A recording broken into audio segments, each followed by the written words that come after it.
Bonsoir, messieurs, dames. Bienvenue à cette assemblée publique du conseil d'administration de la STM du 1er octobre 2025, assemblée qui est pleinement virtuelle aujourd'hui. J'expliquerai pourquoi dans quelques instants. Alors, tout d'abord, nous allons nous présenter. Chaque membre du conseil d'administration va se présenter. On va commencer avec monsieur Alex Batauchi. Bonsoir à toutes et à tous. Alex Botachi, maire de Delors-des-Ormeaux et membre du conseil d'administration pour la STM. Bonsoir. Madame Larreau. Bonsoir, Suzanne Larreau. Je suis représentante de la clientèle régulière de la STM. Je vous souhaite une bonne réunion. Merci. Madame Barry. Bonsoir à tous et à toutes. Marc-Claude Barry, conseillère de l'arrondissement à Pointe-aux-Trembles. Madame Morancy. Oui, bonsoir, Catherine Morancy. Je suis membre indépendante au conseil d'administration et présidente du comité service à la clientèle et accessibilité universelle. Monsieur De Souza. Bonjour, Alan De Souza, maire de Saint-Laurent. Bonne soirée. Monsieur Ouellette. Bonsoir, Sylvain Ouellette, conseiller municipal district François-Perrault dans l'arrondissement Villeray-Saint-Michel, Parc Extension. Madame Boucher. Bonsoir, Catherine Boucher, membre désignée de la clientèle, 35 ans et moins. Bonne soirée. Monsieur Lemay. Sylvain Lemay, représentant des usagers du transport adapté. Bonsoir. Merci, Monsieur Lemay. Madame Parent. Oui, bonsoir, Laurence Parent, vice-présidente de la STM, également conseillère d'arrondissement dans le district de Delormier, sur le plateau Mont-Royal. Bonne soirée. Merci. Et bien sûr, comme pour toujours, afin d'assister nos travaux, Monsieur Porlier. Bonsoir, André Porlier, je suis directeur planification stratégique, secrétariat corporatif et responsabilité sociale. Et notre directrice générale, Marc-Claude. Bonsoir tout le monde, Marc-Claude Léonard, j'occupe le poste de directrice générale. Bon CA. Merci. Donc, je le disais précédemment, c'est une séance du conseil d'administration virtuel seulement. Exceptionnellement, en raison de la grève, la séance d'aujourd'hui se tient uniquement de façon virtuelle. Certains employés responsables du soutien technique lors des séances du CA en présentiel sont affiliés au syndicat des employés d'entretien dont les moyens de pression sont en cours, comme vous le savez. Nous vous remercions de votre compréhension et de votre adaptabilité. Et là, je rappelle le déroulement de l'ordre du jour. Donc, je vais faire quelques points d'information, suivi d'autres points d'information que nous fera notre directrice générale, Marc-Claude Léonard. Et ensuite, on ira à la période des questions qu'on a reçues en virtuel pour terminer avec l'adoption des points à l'ordre du jour de cette assemblée. Donc, je vais faire le retour sur une annonce qui a eu lieu. Le nom des stations du prolongement de la ligne bleue, le 9 septembre dernier, vous l'avez peut-être vu dans les médias, la STM a annoncé le nom des 5 futures stations. C'est une nouvelle approche qui vise à honorer les communautés ayant marqué l'histoire de Montréal, tout en soulignant la contribution déterminante de certaines femmes à l'essor social, culturel et économique du Québec. Les noms retenus. Pour celle qui est à l'intersection de Jean-Talon-S et P9, c'est Vertières, qui rappelle la bataille du même nom survenue en 1803, qui a conduit à l'indépendance d'Haïti et qui est un geste de reconnaissance à la communauté haïtienne, mais aussi un geste de reconnaissance envers cette bataille qui a été un des fondements de la libération des esclaves. Ensuite, la station à l'intersection de Jean-Talon-S et du boulevard Viau, la station Mary to Axe Early, en l'honneur de cette femme Mohawk de Kanawake, qui fait figure de proue du militantisme pour le droit des femmes autochtones. Elle a mené une lutte qui a culminé en 1985 pour faire modifier la loi sur les Indiens après avoir perdu son statut d'indienne en épousant un non-autochtone.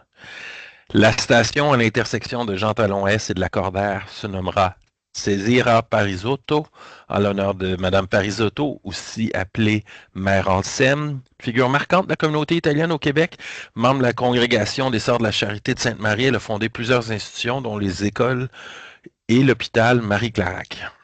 À l'intersection de Jean-Talon-S et de l'Angelier, il y aura la station Madeleine Parent, en l'honneur de cette syndicaliste et pionnière du mouvement féministe, figure emblématique de l'histoire du Québec. Elle a consacré sa vie à la justice sociale et l'amélioration de la condition de vie des femmes. Et le terminus sera nommé Anjou, au carrefour de la métropolitaine et de la 25, avec une station de part et d'autre de l'autoroute 25. C'est le nom de l'arrondissement Anjou, l'ancienne ville d'Anjou, qui facilitera l'orientation quant à la destination des usagers et usagères. Rappelons que la province d'Anjou, en France, d'où sont originaires plusieurs fondateurs de Montréal, a servi à dénommer cette ancienne ville, maintenant arrondissement. C'est un jalon important pour le projet. Ces noms vont s'inscrire dans la culture populaire des Montréalaises et des Montréalais pour les années à venir. Nous en sommes très fiers et c'est un autre signe que le prolongement de la ligne bleue, le premier développement d'un métro à Montréal depuis 40 ans, est bien en cours et on a très hâte de pouvoir l'utiliser. Pour d'autres points d'information, Marc-Claude Léonard, directrice générale de la STM. Marc-Claude, à toi. Merci beaucoup, Monsieur le Président. De mon côté, j'aimerais revenir sur la négociation en cours avec le syndicat d'entretien. Vous savez, depuis le début de la grève, là, on a fait un blitz de 2 semaines avec la partie syndicale. Différentes offres globales ont été échangées, mais sans qu'on puisse vraiment rapprocher les parties.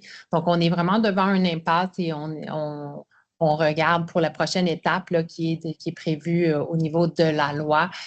Pour emmener un nouveau tiers dans nos discussions pour vraiment tenter de se rapprocher. On est vraiment impliqué dans cette négociation. On veut pouvoir régler la négociation dans les meilleurs délais, mais pas à n'importe quel prix. On a besoin de flexibilité, puis on a besoin de respecter notre cadre financier. Le mandat du médiateur se terminait hier à 23h59 et c'est là qu'on dit qu'on annonce qu'on regarde pour la prochaine étape pour emmener un nouveau tiers à la table de négociation selon ce qui est prévu dans la loi, donc de passer à la prochaine étape. Pour notre clientèle, je vous remercie pour votre résilience. Je suis très consciente que les horaires coupés entérinés par le tribunal administratif du travail ont un impact sur vos déplacements au quotidien. Je sais que vous êtes obligés de trouver des nouveaux plans, voire des alternatives, et ça a un impact pour vous dans les circonstances. De notre côté, on s'est vraiment employé à bonifier l'ensemble de nos informations, vous donner des informations le plus claires possible et ajuster nos outils en temps réel. Alors, je rappelle que durant cette période, notre site Web est le meilleur outil pour planifier vos déplacements et pendant votre déplacement. De notre côté, on poursuit ces efforts-là d'engagement. Ce qu'on veut pouvoir continuer à faire, c'est offrir un service qui est fiable et sécuritaire à moindre coût. Et je vous remercie parce qu'en faisant le choix du transport collectif, vous faites votre part.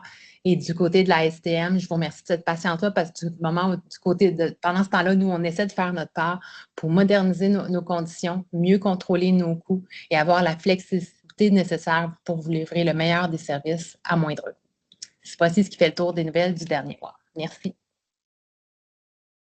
Merci beaucoup, Marc-Claude. Donc, on est maintenant rendu à la période de questions. Nous avons 4 questions qui ont été soumises par courriel. J'en ferai la lecture et on amènera les éléments de réponse. Donc, première question de Philippe Paré. Elle est en anglais. You're scrapping all the minibus, but you still haven't figured out how to deal with the 212, la ligne 212. We want to know how you're getting our 212 services. Are we getting the BYDs? Are you replacing the 212 with an army of taxis? Are you deleting service in Sainte-Anne-de-Bellevue outright? Second question, spring 2026, West Island, when and where are we getting our info? It's getting tiresome to keep asking without answers. Donc, je crois qu'est avec nous M. Pascal Rochon, directeur planification, soutien, livraison du service et parcours client. M. Rochon, êtes-vous bien avec nous quelque part dans l'univers? Oui, le voilà. On vous écoute. Parfait. Bonjour, je vous rassure, M. Paré. Le secteur Sainte-Anne-de-Bellevue sera toujours desservi par un service de transport en commun en janvier. Nous avons eu plusieurs discussions avec le Conseil de ville de Sainte-Anne-de-Bellevue afin de trouver la meilleure solution là, compte tenu des contraintes évidemment avec le retrait des minibus, mais également avec les largeurs d'emprise dans le centre-ville de Sainte-Anne-de-Bellevue. Donc, à cet effet, il y a une rencontre d'information avec les citoyens là, en collaboration avec la ville de Sainte-Anne-de-Bellevue qui est en préparation pour le mois de novembre afin de diffuser les informations du service qui sera offert. Concernant la réforme de l'Ouest, vous avez probablement pu voir la semaine passée les annonces du REM. La branche de montagne serait possiblement implantée en novembre. Il n'y a pas eu de date de confirmée. Et la branche Anse-à-L'Homme quelque part au printemps, pas de date non plus de confirmée.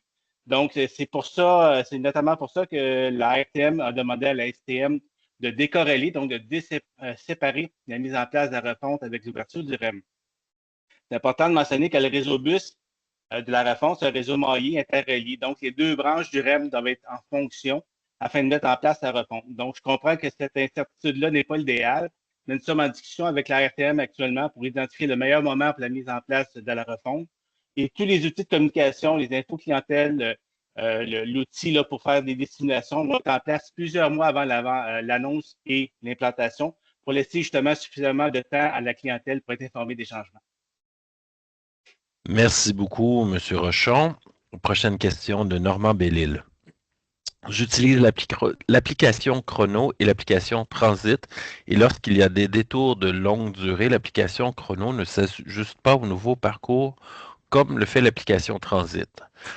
Suite du premier commentaire, à titre d'exemple, la ligne 97 Mont-Royal, détournée sur Saint-Joseph, Chrono nous donne l'horaire et les arrêts réguliers sur l'avenue Mont-Royal avec la mention annulée à chaque arrêt, alors que l'application Transit nous donne immédiatement les changements, les nouveaux arrêts sur Saint-Joseph.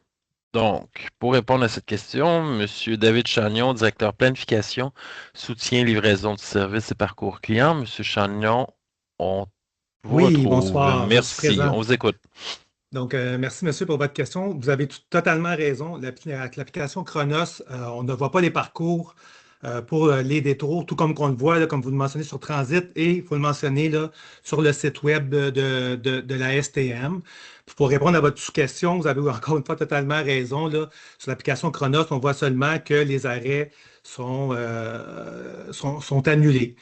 Donc, il faut comprendre que l'application Chronos appartient à la RTM, mais on me dit que la RTM est au courant de la situation. Mais malheureusement, je n'ai pas plus d'informations s'il y aurait un changement possible là, à l'application Chronos. Donc, je vous encourage, lorsqu'il y a des détours sur le réseau, là, de consulter notre site web pour avoir de la bonne information quant au parcours là, pour les détours. Voilà. Merci, M. Chagnon. On y va avec la prochaine question de Matthew McCaughlin.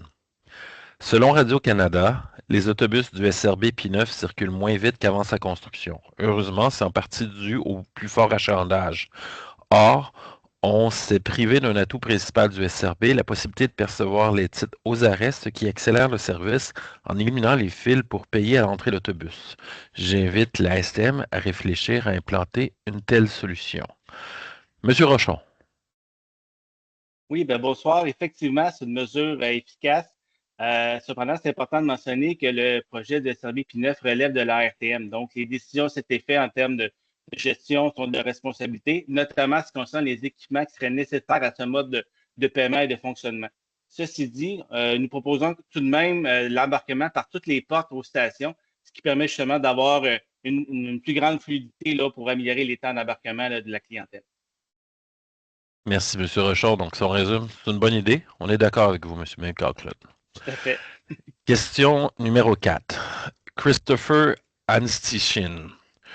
Related to the section 9.2 of your agenda today for the board meeting, will the 212 that serve the town of Sainte-Anne-de-Bellevue continue normal service after minibuses are retired or scrapped?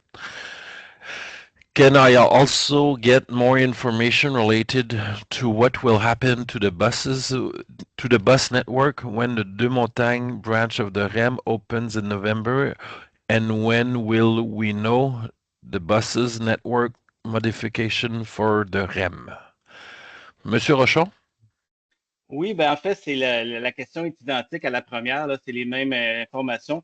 Si vous voulez, je peux répéter un peu les mêmes réponses. C'est un peu la même chose. C'est qu'il va y avoir un service pour la 212 là, pour Sainte-Anne-de-Bellevue. Ça va être desservi, ça c'est certain. Et concernant la refonte, bien évidemment, on est en train de voir avec la RTM quel sera le meilleur moment pour implanter cette refonte-là suite aux confirmations qu'on aura là, pour l'implantation du REM. Merci, M. Rochon. Donc, ça met fin aux questions que nous avons reçues, ce qui nous permet de passer à l'ordre du jour de l'Assemblée publique du mercredi 1er octobre 2025 à l'article 1. Adopter l'ordre du jour de la présente Assemblée du Conseil d'administration. C'est proposé par Mme Morancy, appuyé par M. de Souza. Et ne voyant pas d'intervention sur mon écran, c'est donc adopté. À l'article 2, approuver les procès-verbaux de l'Assemblée du Conseil d'administration de la Société tenue le 3 septembre 2025, l'Assemblée extraordinaire du Conseil d'administration de la Société tenue le 9 septembre 2025. C'est proposé par M. Ouellet, appuyé par Mme Larreau, et c'est donc adopté. À l'article 3, en 3.1, adjuger trois contrats à Carmel SA et Paragon Identification SAS pour l'acquisition de cartes magnétiques et de reçus en rouleau pour les 3 blocs et autoriser une enveloppe supplémentaire pour les ajustements de prix privés au contrat au coût total de 1 701 517,78. C'est proposé par Mme Boucher, appuyé par M. Lemay, et c'est donc adopté. Continuons avec les 4 articles de la rubrique 4. En 4.1, adjuger à Groupe de sécurité Garda SEDC un contrat pour les services d'une agence de sécurité et autoriser une enveloppe supplémentaire pour les ajustements de prix privés au contrat au coût total de 8 167 078,32. En 4.2, adjuger à Légal Suite Canada un contrat pour l'acquisition d'une solution de gestion numérique des dossiers juridiques au coût total de 425 913,39.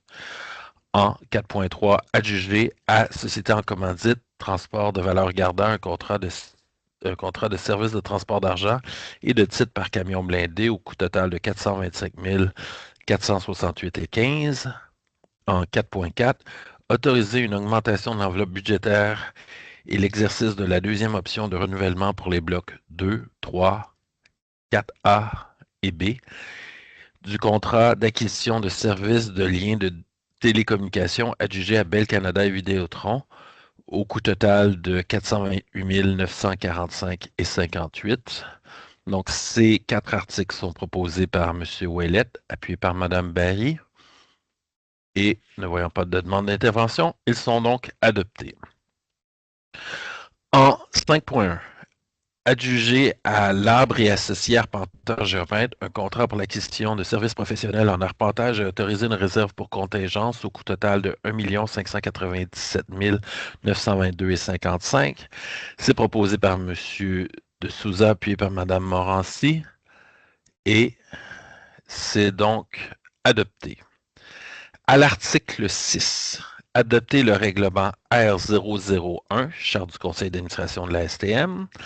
En 6.2, adopter le règlement R022-5-2, modifiant le règlement R022-5, intitulé « Règlement refondu établissant le régime de retraite de la Société de transport de Montréal, syndicat du transport de Montréal CSN, et approuver les termes du mémoire d'entente intervenu avec le syndicat du transport de Montréal CSN relatif à la modification du règlement R022-5. En 6.3, adopter le règlement R139-9, modifiant le règlement R139, déléguant à certains employés le pouvoir d'effectuer des opérations de trésorerie et de signer tout document requis à cet effet. Ces 3 articles sont proposés par M. de Souza, appuyés par Mme Larreau, et sont adoptés. Rien dans la rubrique 7 et dans la rubrique 8, ce qui nous permet de passer à la rubrique 9. Avec le premier article 9.1, adopter la mise à jour de la politique corporative PC 3.07, gestion des opérations de trésorerie. En 9.2, autoriser la mise au rencard de 102 minibus. En 9.3, désigner les personnes responsables pour réaliser les évaluations de rendement des contrats. En 9.4, modification à l'autorisation des emprunts par marge de crédit auprès du fonds de financement. En 9.5, adopter la politique corporative de gestion des actifs de la STM. Donc, ces articles 9.1, 9.2, 9.3, 9.4 et 9.5 sont proposés par M. Sylvain Ouellette, appuyés par Mme Catherine Boucher, et ils sont donc adoptés. En 9.6, adopter une modification à la structure administrative de la société. Cet article est proposé par Sylvain Ouellette, appuyé par Catherine Boucher. Ne voyant aucune demande d'intervention, il est donc adopté. Ceci met fin à l'ordre du jour de l'Assemblée régulière du Conseil d'administration de la Société de transport de Montréal du mercredi 1er octobre 2025. Merci à toutes et à tous et à une prochaine.